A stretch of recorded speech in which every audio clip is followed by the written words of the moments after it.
Welcome to Grant's Rock Warehouse and to another episode of the Warehouse Interview. Tonight, we welcome Adam Elk from the Mommyheads. DC and I are here. We want to hear from you in the chat. Let's keep it interactive. Adam is great. New album out November 7th, so check out New Mommyheads. Grant is changing the world one track at a time on Grant's Rock Warehouse. Welcome to Grant's Rock Warehouse, and tonight I want to welcome Adam Elk to the show. Adam is from the band the Mommyheads, and to start us off, Adam, for anyone who doesn't know the band, which is a lot. And oh yeah, sorry, DC, I didn't mean to disregard you. Ladies and gentlemen, if you don't know, we've already done one show, so we're just kind of very casual right now, folks. If you could give us a quick overview of the band history, just to give everybody just a brief synopsis of the band. Yes. And then we'll go from there. We are a band built for this show. When I go on your show and I learn about, because I have a one record band like Bruce Willie, I have a lot of one record bands from the 70s and 80s. So yeah. That were on Columbia, that were on RCA, that got dropped. We are that band that people still don't know about, that's still playing. It's the weirdest. We live in a weird universe. So we're perfect for your show, but it's almost like we're still playing, so we might not be eligible. But you know, that's who we are. We started in high school. It was the worst. We combined Mothers of Invention and the Talking Heads, my two favorite bands, Mommyheads. And right? I'll be damned. So I did not know that. Yeah, I know Chris and Tina from the Talking Heads. I did a commercial which is for a medical condition that their son has, and I do tribute shows with them. I go to Connecticut and they introduce me as the other Heads band. Like, it's really nice. They're great people. But we started in high school. We played CBGBs. Hilly Crystal took a shine to us, and we would open for any band that would come through. Camper Van Beethoven, Crowded House, Suicide, like Pussy Galore, like anybody who we could play with. Ska bands, the Toasters, Plater Shrimp, Second Step, there was a big ska scene. And it was fun. And then so 90 came around. I think David Dinkins was mayor, and it was a lot of crime. So we moved to San Francisco, and we loved Camper Van Beethoven. And we got into the San Francisco Bay Area scene. So we lived down the block from the Residents and Jawbreaker and all these cool bands. And a lot of Tom Waits' musicians that he played with, we became friends with, and David Immergluck, who played with Counting Crows, and there was the Counting Crows scene, and there was just so many scenes. There was the Grateful Dead, there were the old school San Francisco new school, and we were coined the sort of Beatles meets Little Feat meets XTC. That was our thing. So we were funky like Little Feat, and we could play, and we had melodies. So and we've always been XTC, Drums and Wires, English Settlement, Black Sea have always been a reference for people. When they think of us, they mention XTC. It's just, and I'm fine with it. I'm totally fine with it. Yeah. And more than ever, as the years go by, I'm even more fine. Yeah. So, and so we got on Simple Machines, which was a great label. If people don't know Simple Machines, it had Tsunami, it had Jawbox, it had original Super Chunk demos, and I was on a split single with David Grohl after Nirvana. He did demos for Foo Fighters, and he's from DC, so he put his demos out under an alias, and I'm on the same compilation with him. Like, it was a DC thing. So we had some notoriety in the 90s. We toured a ton. We played with everybody, you name it. Like, Train opened for us in San Francisco. Cake opened for us multiple times. We opened for Lisa Loeb. We played with Dandy Warhol's opened for us. It's just endless. It's just endless. Built to Spill. It's just, you never knew who you were going to play with. And so we toured incessantly for 10 years. We put 5 records out, and the Geffen deal, we got signed to Geffen with Don Was and Jim Scott after Wildflowers. We loved Wildflowers. So we turned him on to Don Was to do all the Rolling Stones records after that. So we got into that, and then we broke up. And then got back together in 2008, and we're on our 17th record, which is coming out this Friday. It's called No Quietus. We're making videos, and we went to Q Division where the Pixies recorded all their records and did a live to video thing. And our whole purpose is to have fun together. It's our fun space. It's where we remember who we are, because as you live life, you take on narratives. I'm a dad. I'm a whatever, working stiff. But the narrative that feels comfortable tends to be your friends remind you of that from when you were 20. And so we remind each other of who we were and it's fun.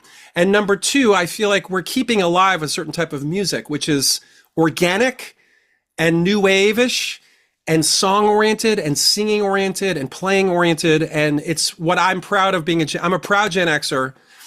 And I love the music before Gen X, Sly and the Family Stone, back to Elvis.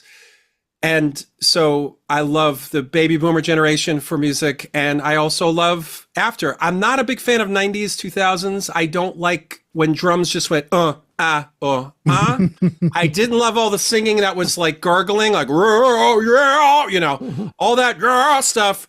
I didn't hear a lot of melody. So I lost touch with a lot of popular music for a while, but I think we're keeping alive this sort of 80s, 90s, 70s pop, melody is king. The drummer plays the melody. And number three, as a band, when I hear a new song and I don't know, and I don't care to know who the drummer is or the bass player is, I'm bored. But when I hear another song and I'm like, who's that? Growing up, you needed to know each player. Like, that doesn't sound like Rick Wakeman. Who is that? Who is that new guy? Adrian Belew. Like, you needed to know the players. It's like a Broadway show. You go to see the first run people that were listed in the ad. And when you see a fill-in, you're a little upset. Yeah, no bet Mitla? God, I feel like he's Seinfeld. Describing me. Right? That Seinfeld episode when Elaine got those tickets for the ladies that did her nails, and it was supposed to be Bette Midler and Rochelle. The understudy was performing that night, and these ladies are going, "No Bette Midler? Where's Bette Midler? No Bette Midler? No Bette Midler?" I once, my stepfather walked out on a Vita because Eva Perón was sick that night.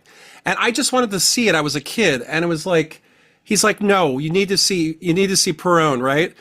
But that's how I feel about the bands I loved. Yes, different lineups mean different things to me. XTC, without the drummer, when Terry Chambers left, it changed radically. Does that change now for the current artists, for anyone, the top 100 of music? When the drummer leaves, do you care less about it? That is what we're keeping alive. That sort of symbiotic relationship of guys in a room. And if one leaves, it may not be your favorite version of that music. So that's important. It's not important to most people. They don't care. So those are like the three sort of pillars of what we rest on, It's a good point that you make there, because look, most people that are going to go see Foreigner in concert have no idea who was ever in Foreigner. Yes. They just like the songs. And me personally, who would be a purist, and I want to see Lou Gramm, I want to see the original band. Oh, I did see the original band in 78. Yeah. I always bring that up. But for me to go see Foreigner now, I have no interest, because it's a tribute band. It's a tribute band. Yeah. Same with Molly Hatchet. Same with... Great point, but we represent the minority, because most people will come to work on Monday and say, we saw Foreigner on Saturday night. And it's just like, they do not care that's not the original band. Or the players may play similar notes, but it's not the same vibe between those musicians. But I also don't care. I also want to make music where you go, who's the bass player? Like, or who's on the keyboard? Like, I want to make music that you want to open up liner notes for and dig in. Yeah. If I can do that, we're a success without selling 1 million copies. To me, that's success. And it's one of the 1%, but that's what I hold dear as being a guy in a band. And the only thing I've seen recently that's close to fulfilling without the original band is John Anderson and his fans on stage. They were so true. And he was so pure, and those songs are so good. I let it ride that night. But if he wasn't there, it'd just be a cover band. So it's tough. It's tough. Where do you draw the line? But for me, it matters who the lineup was on the records you love. It matters. It does. It does. 100%. So you said you've put out 16 albums. Is that, well, actually. We're on our 17th. You're on your 17th. So the new record. Yes. Is it No Quietus? No Quietus. Okay. This is set to be released on November 7th. So I am going to have to get this show out. And I have a copy of it, and I've been playing it, and I'm not trying to blow smoke up your ass. That's okay. That's okay. This is absolutely, DC didn't know he was coming on this show. I think this is absolutely brilliant. So that's everything. That's everything. You want me to, you know what I hear when I hear this? And either you're going to think I'm crazy or you're going to love it. But you did mention this band before. And we've mentioned two of these bands tonight. Jellyfish? I could put Jellyfish in there, but you know what? It's okay. I'm thinking, now I'm not saying you sound like this, but I can maybe hear the influences. Yeah. I hear Ben's era of Radiohead in combination with Crowded House. I mean, that's, Crowded House is. Yeah, that's what Brett, we were talking before you got on with us, Adam, and Grant was exactly encapsulating the album because I had mentioned to him, I says, hey, they've got a new album coming out. He goes, I got it here. And the exact same reference points he made. I've been getting a lot of you guys' videos on my YouTube feed. Yeah, definitely there is a XTC vibe. Yep. And I must point out that your videos are excellent. Who's putting those we've struggled together? So we've struggled with videos because we had to make them from scratch. God. But the last batch have been AI. But they're great, man. The one with the skeleton, that's AI? Yeah. So I go into everything. I put IKEA stuff backwards. Like I don't look at the instructions, and I can make a shelving unit look like I don't. So I went into AI that way, the typical way, without reading instructions. Mm-hmm. And I just so No Quietus means no death, and it's about death, and it's about the facing death of someone you are nearer to. And I have that risk in my family. And so I was in the hospital for 3 days sitting there, and I decided I'm going to do AI, but I'm not going to read the instructions, and I'm going to prompt from my heart, and that's going to be it. And I realized if it's us singing, it's going to look weird. So I just went and did this sort of collage of images that felt like it, not too on the nose, but just feels epic, and it came out so good. But people do complain. I think people under 30 see the rubberiness, and they think their job's going to disappear. Mm-hmm. And so you guys may love it, and I love it, but there is this element of push a button and you got a video, and it's a $50 subscription. Mm-hmm. It's unfair for people to make videos. So I love it. I won't make too many more, but it's so epic to. Well, maybe that's what hit me, because I could tell it was cobbled in an AI kind of paradigm, but it had a more of an intuitive human context to it. Now, I didn't know how you were approaching this. The fact that you just leaped in there and just started fiddling around. That's probably why it hit me the way it did. If you would have gone to all the step by step to do this, that, and the other thing, for me, it wouldn't have come across that way. But to me, it came across as a more human way of using this tech. Yeah. It didn't come off in that fashion. So hats off, sir. I appreciate it. And I think if you go through life as making art and do what a fan would like the way I'm a fan of bands and what I want to see, had Yes made videos in the 70s, as a fan, what I want to see, that's how I approach making stuff. What would I want to see if I already like the music and, what was in my head as a fan? Mm-hmm. And so that to me is the best type of making art. Like, approach it as if you're a fan of it, not like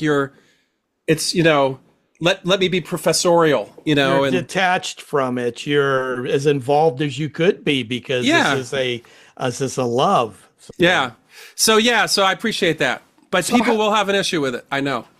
I think, just don't say anything. Can you walk us through maybe the creative process for this record? I mean, production, how did you approach this record?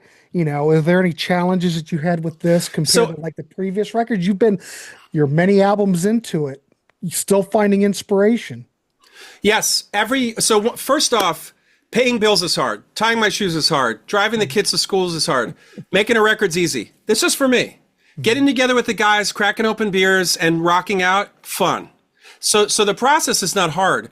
And every year has a different theme. Like Genius Killer came out and it was about like Theranos and people saying they're geniuses and then give them 3 years, they're in jail. And they're kind of ruining it for the real geniuses. And then Coney Island Kid was about growing up in Coney Island, where I grew up, and seeing the Warriors get filmed and all those little snippets of memory growing up in Coney Island. So every year is a different thing. And this was about, it felt like you're facing death. Like childhood is over. You're not a teenager anymore. You're not a young adult. People around you are they're feeling it's a fragile world. And so that was the theme of this. And it's also my therapy. I don't see a therapist anymore because I don't have time. So I would jot down, I'm sitting in the hospital or I'm going to the hospital or I'm on the phone doing a Zoom with a doctor. And anytime anything was said that resonated, it became a lyric. So that's my process. And that's the lyrics. And then the music, I tend to write stuff that if Andy Partridge and Steve Howe and, all my favorite stars got together, what would they write? And then I get it wrong. So you got David Byrne, John Anderson, Andy Partridge in a room. Let's writing camp. And then I do my messed up version of that. And I get it so wrong, you'd never know. But for me, it's something that they would all go, yes, that's our new super band. And that's how I approach it. That's how you do it. That's how it comes through. You take what you bring to the equation to begin with, your talent, your life experiences and everything, and your influences, and they all go into the mix. Who comes out when, you don't know, but it's all there inside you, and that's the process. You may start out, hey, I'm going to approach it this way as if this musical hero of mine was writing this, but that ain't always the way it is. Yeah. Other influences will come in and that's art, man. And the secret is get it wrong. David Byrne thought he was as good as James Brown at funk music. He was not. They were not the second white coming of James Brown. They were the Talking Heads. Yeah. So you hear all these funky licks, but it's in their minds, they think they're doing Papa's Got a Brand New Bag. In reality, they're creating a new art form. Exactly. So if you get it too right, you're a tribute band. If you get it wrong, horribly wrong, you're a band. You are you. Exactly. You're just you, Yeah, I've read a lot of different interviews with people and they go, yeah, we always think that we always pretended like we're the Beatles out there doing it. But exactly. You got some other vision in your head, but then when you try to do it, you come off as purely individualistic and unique. But in your brain, you think you're McCartney. Well, that's what I did when I was playing in bands when I was a kid. That's what I always thought. Yeah, and that's okay. That's the beauty of it all, really, when you come right down to it. Yeah, but we already have this artist. We already have this band. Now you and what you bring to the table and these beloved influences and everything that have been filtering through your processes for all these decades, it's going to come out in unique fashion, and it's you. Yes. Yeah. So and my problem with some bands, some artists, is they get it too good. And then you're like, ooh, that sounds very Dark Side of the Moon. Ooh. Or that guitar riff sounds very, it's too Hendrixy. Like when you start hearing the references, that means they're too good and they're showing off. You mean like Robin Trower? Well, yeah. Well, I mean, he made a career out of it, but seriously, I could literally just go to Hendrix. I love Robin. And I love when Robin pairs up Was he in Procol Harum for a minute? Yeah. Well, So that's where he started out. When you put him in Procol Harum, it's great. And I'm sure there are Robin Trower fans that are going to hate for this comment, but when it's him doing his thing too well, you might go to Hendrix. He might just lead you to Hendrix, and you might make a comment, "Thank you, Robin, for leading me to Hendrix." But that's what I love about bands. Disparate. One guy's a classical guy, one guy's a jazz guy, one guy's a rock guy, which is my problem with prog. Old prog had jazz drummers. And in the last 30 years, they've been mathematicians. What the hell happened to jazz? Like, first Crimson record, first 5 Crimson record, there's doing all the jazz rolls. It's like, that's the magic right there. Well, a lot of it's, gone to prog metal. Bruford, jazz guy. Like, it was to me, Super Friends when we were growing up in the 70s. You had Superman, Batman, Aquaman. One guy swam, one guy flew, one guy was smart. Bring them together. But when it's all 5 mathematicians. Whereas, again, the human element in drumming, the swing, that human aspect. Yeah, you got to keep the beat, but it's more important to be in the pocket, and you can feel that, and it comes across so much. Again, you got to wonder, as younger people, and I hate to sound like an old man hollering at clouds, do they really notice the difference? Because we notice when it's not that. But younger people, maybe they just grow up in that mechanized world of music where it's... Yeah, I have faith. I'm an optimist at heart. And I think shows like what you guys make leads them to the water. Eventually, if you care enough to stay in the game, you'll find a show like this.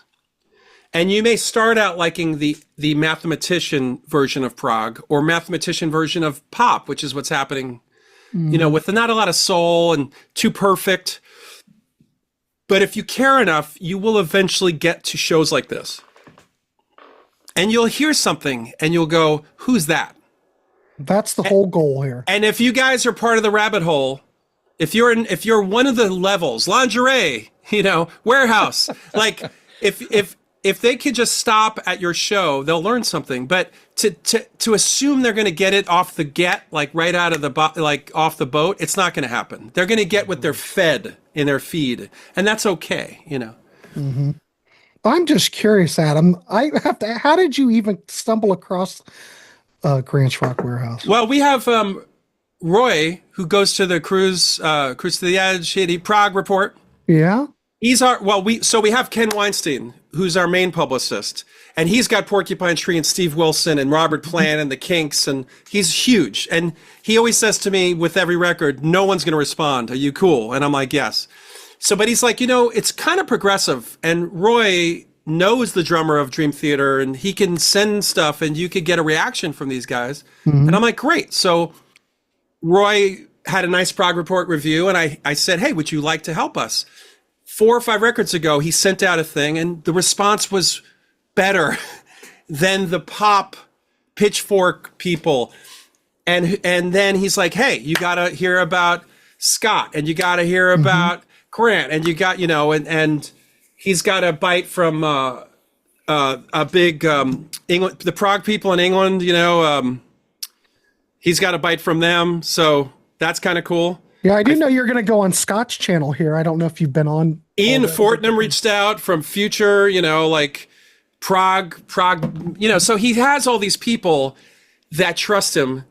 And they're my people, versus Ken, who's pitching Robert Plant's new thing, or trying to make Steve Wilson poppy. So they chose him to push some songs out, not just jams. So, and then I came to your show, and it's like, oh my God, there's Aviary, and he's got XTC behind him. Aviary, because that's what he emailed. I love Aviary. I love them. I know we're gonna tangent, damn it, but how did you get turned on to Aviary? What was your intro to? Because I always talk about Aviary. They were amazing. Oh my God, Grant's going to go on about Aviary again. We had a cutout store. So you'd walk in, and it wasn't a normal record store. It was just piles of cutouts from Columbia and RCA. And I know I bought the Aviator record. I would buy stuff off the cover. I was like 11 or 12, and it was $1, whereas new records were 5 to 10. So I bought like Bebop Deluxe out of nowhere. Like just because of the cover with the the skull and Jules Verne. Jules and the whatever. Like Jules and the Polar Bears. Jules and the Polar Bears. Like I bought off covers. So if the cover was cool, I was in. And Adam, so, that's hilarious. Yeah. That is the same experience I had with everyone. Bebop Deluxe. Just going through. Album cover. Just going through albums. Yeah, and it wasn't what I thought it was going to be, because I thought it was going to be more heavy. Like Black Sabbath. Sabbathy, but it was like David Bowie mixed with a guitar virtuoso. Incredible. Incredible. Wow. Pow. Yeah. Pow. So yeah, the Cutout Store had Aviary, and they had all these bands that had one record. Mm-hmm. They were dropped. They snipped the side and charged you $1. And so your show brought me back to all those those bands. Radio Birdman, and like it's like one album, but they influenced. And it's been hours in this store. I would take my lunch and eat it and just sift. So being with Roy and finding you and finding Scott brought me back, because Scott's a record store guy. So he was back in the day. Yeah, he knows his stuff. So I love it, and it's old school. Where the record store guy had a record for you. They used to have B-side, like singles from XTC, and they introduced me to Dukes of Stratosphere. It was like the one copy in New York, and he held it for me. You don't get that with Spotify. Like it had my name on it. Yeah.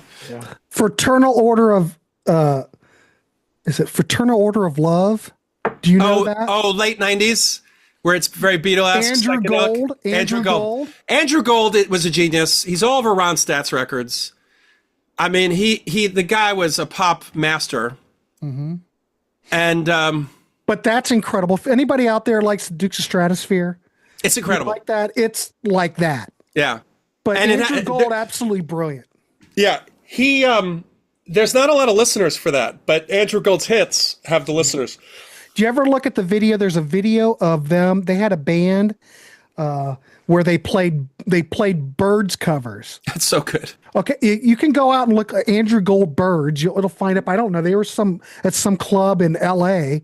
Yeah, and they're playing 8 Miles High, and Andrew Gold's playing his Rickenbacker 12-string and doing every damn Roger McGuinn lick on the planet. He was a virtuoso. He was incredible. Yeah, he guys like that made Ron Stat a pop machine.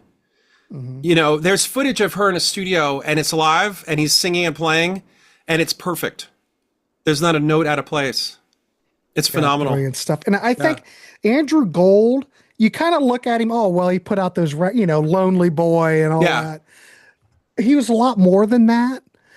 Those records are fine, but I think people just kind of don't take him as seriously as they should, and he's kind of forgotten after all these years. But I think it's some brilliant stuff. That happens with a lot of these phenomenal guys, because he comes up quite a little bit on the Warehouse, but Todd Rundgren's another one. Yeah. So many people just know, hello, it's me. Can we still be friends? But my God, the virtuosity and the spectrum of work that man has done in his career, astounding. But I agree with, so I've met a lot of musicians, right? Obviously. And Todd is a genius, but he also has a character.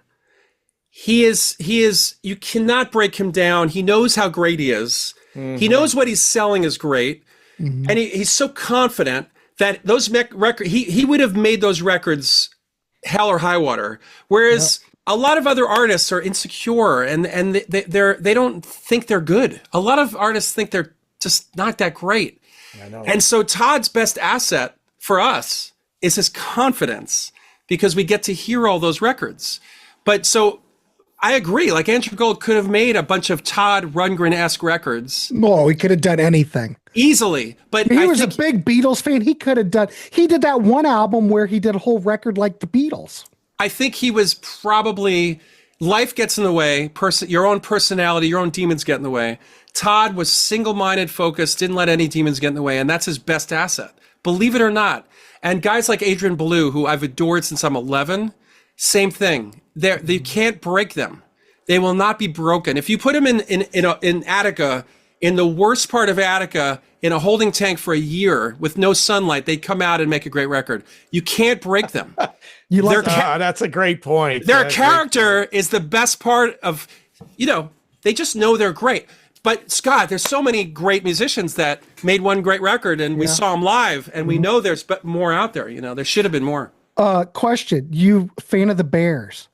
Oh, I love the Bears. I love the Bears. Have you heard the Psychodots? I've heard the Psychodots. I love their live footage from live in Cincinnati on like New Year's Eve that I've watched many times.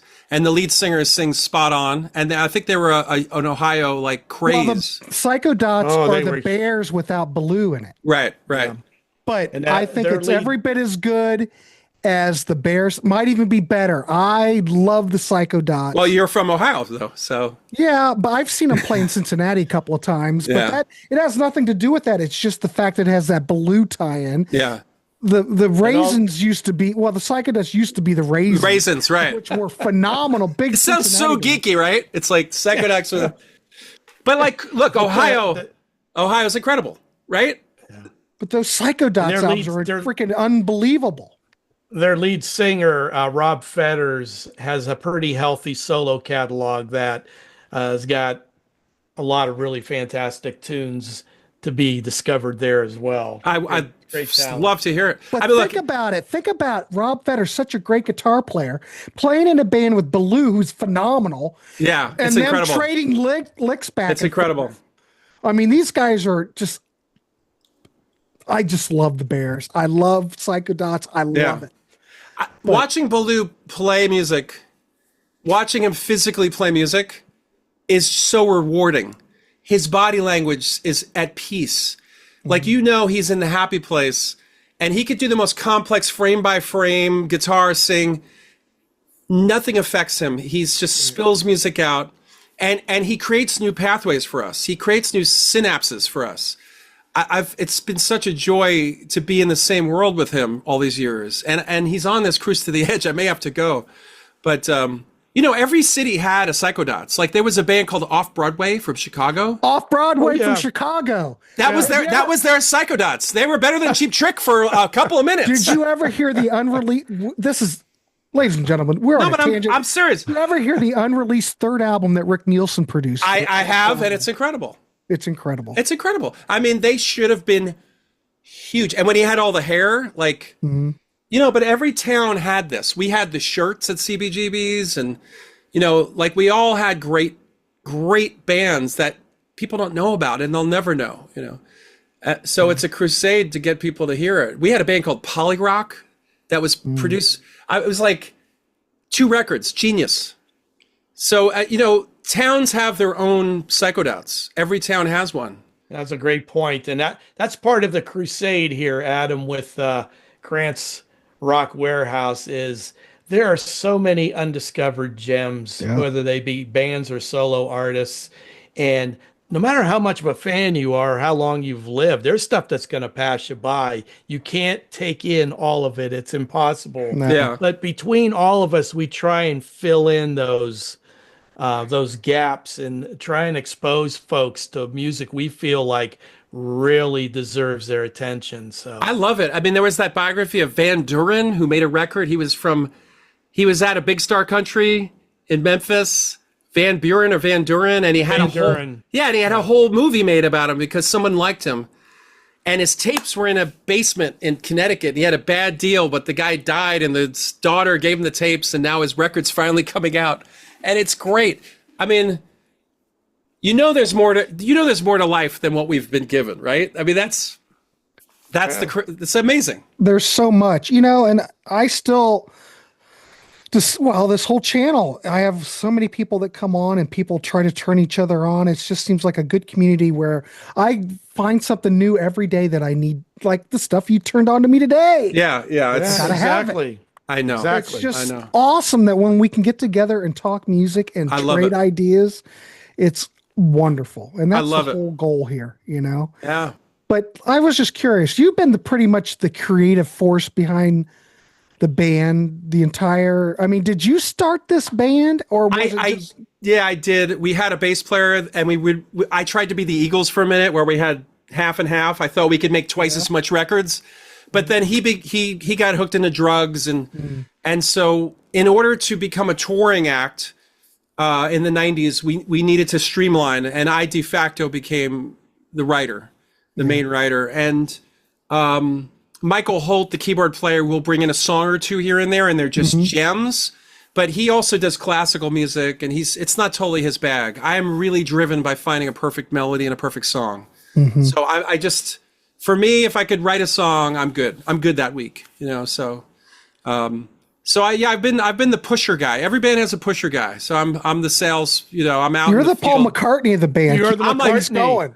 We could do it. Of the You've heard Mommyheads. those stories. You ever hear that story where John Lennon and Ringo are sitting by the pool just going, and then the phone rings? Yeah. And Ringo goes, well, that's him, John. Yeah. And then they pick it up, and Paul says, I think it's time for us to go back into the studio, boys. You could see it on that extended documentary of Let It Be. John doesn't know where he is. George wants to ditch it. Ringo's barely there. And Paul is just everything. He's everywhere. I mean, we would never have what we have if it wasn't for Paul McCartney. The Beatles would never have been what they were. Well, after Sergeant Brian Pepper. Epstein, after Epstein died, Paul. Epstein, Epstein was that guy. He was the one. He was still the force back in the day. I don't think he was quite as forceful, but he was the guy pretty much keeping things going. I think he watched Epstein and The Business the same way Robbie Robertson watched The Manager. What's his name? You know, he watched how he managed. Albert Grossman. Robbie watched Albert. Everyone else was doing drugs, and Robbie kept his eye on Albert. And without Robbie, love or hate him, they would have maybe never have gotten that far. He got into the Bob Dylan thing. He backed him up. There's always a guy like that who's with every successful band, you know. I do want to mention this. The new. Oh, sorry. Oh no. Go ahead, Greg. The new Mommyheads album will be out here on the 7th. Go get yours today. I do want to ask real quick. You guys seem to be on that timeline. You seem to be doing an album a year. Yes. I mean, is that just because? Well, why is that? Because a lot of bands nowadays, you might have 4 years in between, 3 years, but you guys are like.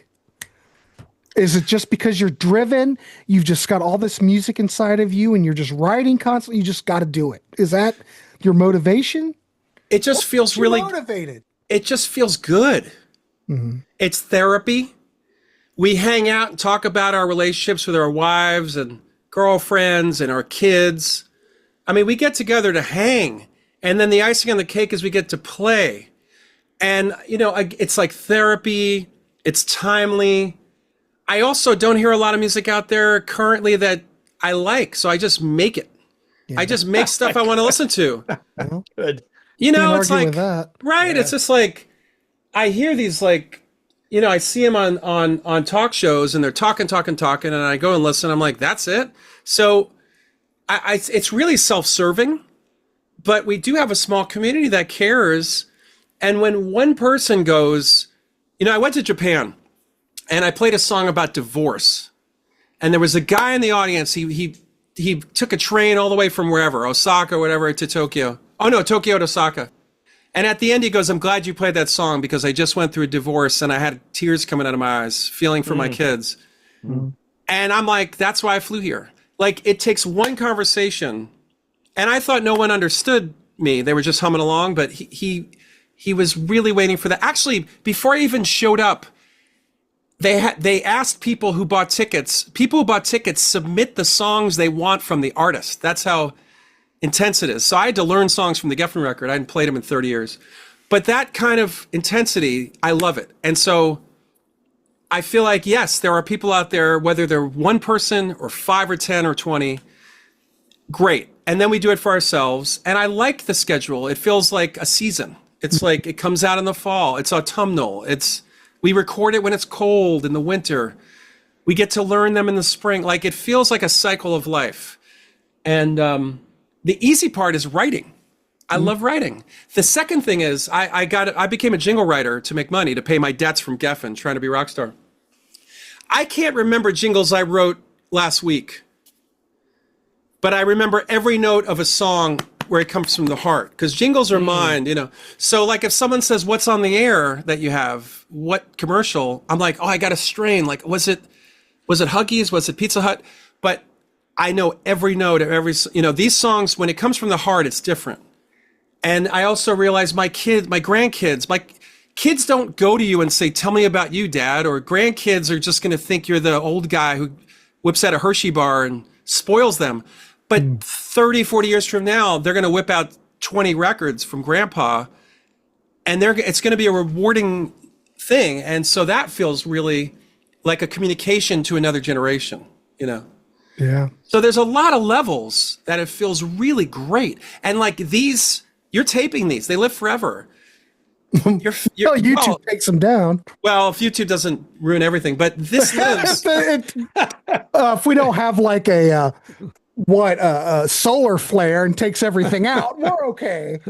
Back it up to, you know, DVD. But this is a way for your distant relatives that you don't even know to find out about Uncle, you know, Grant. It's like, well, that's kind of the way you know, it's funny you should say all that, because, you know, you raise your kids, you do the sports thing, the kids play soccer, blah, blah, blah. They go to high school, they go to college, they move out. See, my kids moved out and I didn't have that whole going to soccer games. I didn't have that anymore. I didn't know what the hell to do.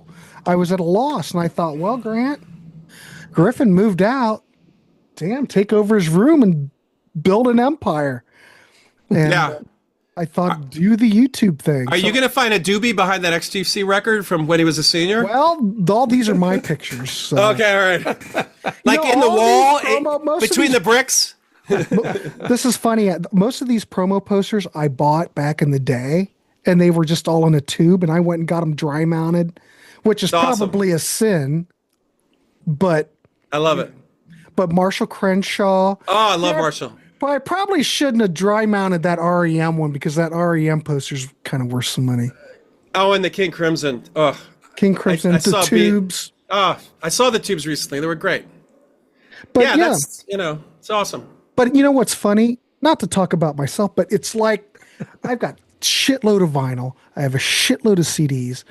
It's like my whole life has been acquiring all this stuff just to come out and do a YouTube show like this. It's great. Turn people on to other It's great. things. And it took all these years for me to figure out what the hell I'm doing. But you're giving back and you figured it out.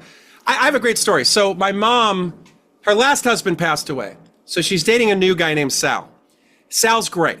And he's got a big Italian family. And one of the, so my mom's very into yoga and astrology like my wife. And she's holistic. She's just, that's her way. And this guy, Sal, is holistic. And his brother lives in an ashram in Virginia, the one that Carole King put money into. Mm-hmm. And his brother just walks barefoot down the dirt road to the ashram. He was a drummer with Willie Nelson back in the day. And recently his health is going. So Sal goes, I'm going down to Virginia to visit my brother. And I'm like, why? He's like, he's not doing well physically. And he has his Ringo Ludwig swirl drum kit. The Oyster? From 65. Bought new, played it with Willie, played it with all these other bands. Mm-hmm. So it's like, you know, it was probably on Austin City Limits, whatever. And he's not doing well. We fear for his health. So they go down there, and it's like his last possession. Mm-hmm. And he basically grabs his brother's arm and says, you know, Sal said, my son-in-law is a musician. He could have this drum set cleaned and put on records and played on jingles. You could hear it on TV and et cetera, et cetera. As he's leaving, he grabs his arm and he goes, make sure he gets that drum kit. It was the last thing he owns, and his health is deteriorating. So the last thing that meant anything to him is now in my possession. It's like a crazy story. But as you get older, you realize you start to shed. Mm-hmm. You do your Swedish death cleanse. What is important? What's important to you? For me, it's I think I want my, whoever wants the these CDs, these LP, these last, the ones I'm holding on to. Mm-hmm. That is what actually has been important to you the whole time. Yeah. And you've just accumulated a lot of crap, like dishwashers and can openers and, portable blah, blah, blah. It's like, so if you could just boil down what's important, and you've boiled down the records you love, and you're going to talk about them, right? Mm-hmm. And turn people onto them. And I've boiled down making these records once a year. It's like, boil down what's important and think like as if you're this guy and you're giving that heirloom to your brother, And if you live that way, what could be bad? Like you're living a simple life, uncluttered. I mean, I have a lot of clutter, but I would have to say this, I'm probably living the best part. I mean, it's great raising kids, blah, blah, blah, but to really figure out what you really want to do. And I love it. I could do this all the time. I don't even get burned out on it. Because I'm doing this channel, I'm doing the Contrarians. I love it. Tranquility. I go on all over. I love it. Bring it on, ladies and gentlemen. But it's because you find your passion. I mean, it's like this point in your career, you're still cranking out albums. You've got the band. You can hang. You can collaborate. No therapy. And no therapy. And no drugs. And no drugs. I don't have one barbiturate in my system. He's clean, ladies and gentlemen. No Prozac. It's. Well, I do have that. Well, whatever, Ball peen hammer to the head once in a while. Never heard anything. That'll do it. I don't know, but it's incredible. This has been a real tangent, kids. DC, do you have anything else you want to bring up? I'm just taking it all in, and like I said, Adam makes a good point in that that person that came to his concert in Osaka. That's one of those real payoffs. I mean, the audience gives you love with applause and maybe singing along or whatever. But when you actually have someone come up to you and mention how much a song that you crafted and played touched their hearts and touched their soul, I mean, that's golden, man. It doesn't get better. No. And I've always said we're not in the entertainment business, because that's when people call you on your shit. We're in the communication business. If we could communicate properly, just get it off the stage and into people's ears in a way that they're not running away, and we've cleared rooms, then we've succeeded. But we're not there to dress up and, have like Stonehenge drop from the ceiling, and it's like, I love Jethro Tull, but when they had too many props and too much, like, just play the song, I think it's, if you communicate, that's what the great artists have always done. And I think, you guys are doing it, like podcasts do it. Just communicate, and communicate something from the heart. You're good. You're going to be fine. Mm-hmm. Yeah. Yeah. I try to be, I try to be honest on these shows too. Yeah. You've got to be honest, Yeah. Well, amen, man. I hear you. Well, I don't want to keep you too long. Have we went an hour, DC? I think I think so. Yeah. All right. I want to mention this again.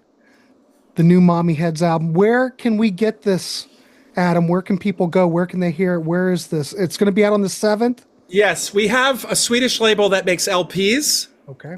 So you have to go to your record store and order an LP, or you order it from Europe. The CDs you can get from our website, because I don't think record stores care about CDs anymore. And how do they find your website? I'll put the link down below. Mommyheads.com. Very easy. There you go. Type in Bandcamp Mommyheads, type in Spotify Mommyheads. It's such a bad name, nobody wants it. So we could even let our domain go, and we'll get it back in the air, no problem. All right, cool. And also, folks, you might want to check out some of the videos from some of the tunes from the latest album. I found them really well done and very entertaining. So if you type in Mommyheads Apocalypse, Mommyheads Beast is Back, or Mommyheads No Quietus, you'll get the current videos on YouTube. Yep. All right. Well, this has been a pleasure. I love it. It's fun. Let's talk another time. Let's pick out some more music, and I'd even go on anything you pick out and chime in. So. Well, we can have you back. No problem there. You turned me on to 3 things that I'm going to be spending money on tonight. Yeah, you're welcome anytime, and we definitely would like to have you back and revisit the bands or artists that you should know series.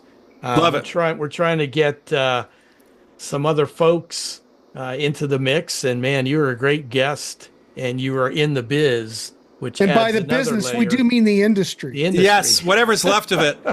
There isn't any. It's All right, kids. Adam Elk, Mommyheads, go get the latest record. What? No Quietus. No I Quietus. keep wanting to say something else. It's okay. No Quietus. Go to the Mommyheads website, get your CD, support the band, get physical media. You can go to your record store and order the vinyl. Support the band. Yes, and we have like Great record. 10 LPs made in Sweden of the previous 10 records. So if you like LPs, we got them. So All right, hit us cool. up. Yeah. Well, thanks, guys. Appreciate it. Adam, it was fun. We will be in contact. Love it. All right. Thanks, guys. DC, Okay, see thank you, you. Adam. All right. See Thank you, ya. DC. Okay, no problem. All right. Bye.